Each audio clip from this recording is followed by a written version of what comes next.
Parkje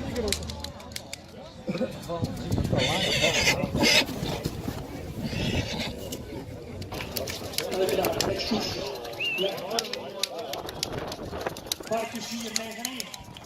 Kijk eens even wat een beweging. Goed is van deze Gerbrecht van de Marne. Is deze mooie jonge dame die parmantige heer vastlopen met de baas. Wat vindt u? Probeert hier natuurlijk ook indruk te maken. Anders 4-5-1 met Mark-Peter Spaan in het zadel, natuurlijk furorenmakend in de dressuursport. En hier een afstammeling van deze Anders 4-5-1. Oh ja, klinkt het. Van de familie De Vries.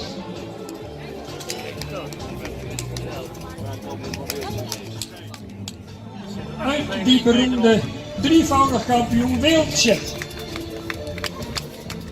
En ook zij verdient een waardering.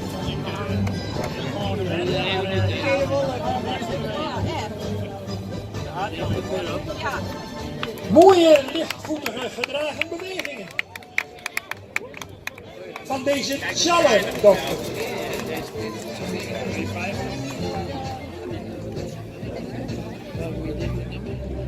De kanshebber uit de stal van Douwe van Voeken.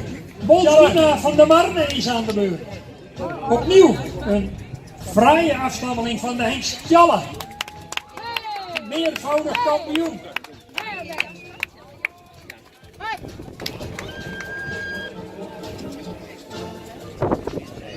Ook een kanshebber voor dit kampioenschap.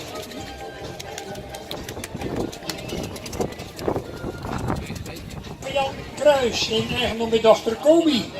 Deze Onne Maaltjerk.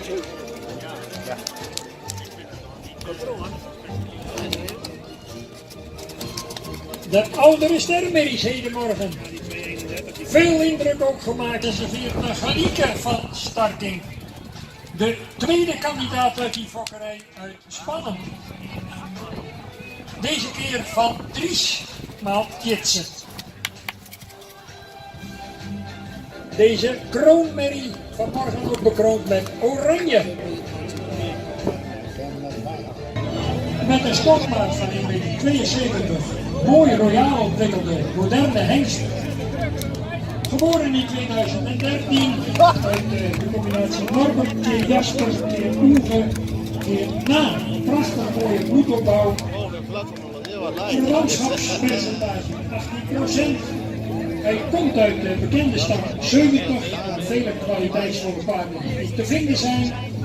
Die we ook wel eens Piepingastam noemen. Een hele mooie rastypische hengst met veel uitstraling. Vertoont nog ontzettend veel jeugd ook. Sterke verbindingen in de bovenlijn. Een mooi sprekend hoofd. Een mooie hals. Voldoende verticaal gesteld. Met een hele mooie lange schouder. De moeder is Lieske van der Welle. Van Jasper dus, zij komt uit in het dressuur. Onder het zadel, als dan in het mengen. Ik geef u nog even ook zijn cijfers vanuit het verrichtingsonderzoek. Hij scoorde destijds